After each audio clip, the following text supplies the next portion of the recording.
మహా కుంభమేళకి అయితే వచ్చామన్నమాట. ఇలాంటి కుంభమేళకి రావడం నాకు చాలా ఆనందంగా అనిపిస్తుంది అనమాట. మీరు అనుకున్న రీతిలో అయితే జనాలు ఇబ్బందులకు అయితే గురవట్లేదు. ఉత్తరప్రదేశ్ ప్రభుత్వం అయితే ప్రత్యేక శ్రద్ధ తీసుకొని ఎన్డీఆర్ఎఫ్ బృందాలతో కలిసి ఈ మహాపుష్కరాలని ఎటువంటి ఇబ్బందులు లేకుండా అయితే జరుగుతున్నాయి అనమాట. అలాగే ఫుడ్ పరంగా కానీ, అకామిడేషన్ కానీ, ట్రావెలింగ్ కానీ ఏ ఇబ్బంది లేకుండా అయితే ఉంది. ఎందుకంటే మేము అయితే చాలా ఫ్రీగానే ఉన్నాము, చాలా ఫ్రీగానే స్నానాలు ఆచరిస్తాం అనమాట.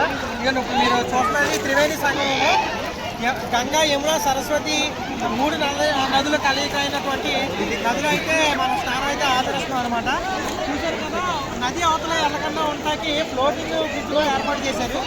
ఇంకా అంటే అదే ఇంకా ఎల్లకుండా ఉంటాకి ఎక్కడికక్కడ సెక్యూర్ అనమాట.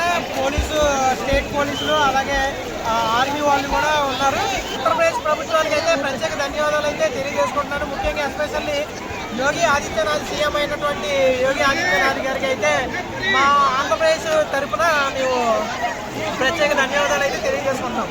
ఓకే, ఓం నమ శివాయ, హర హర మహాదేవ, శంభో పార్వతీపతే.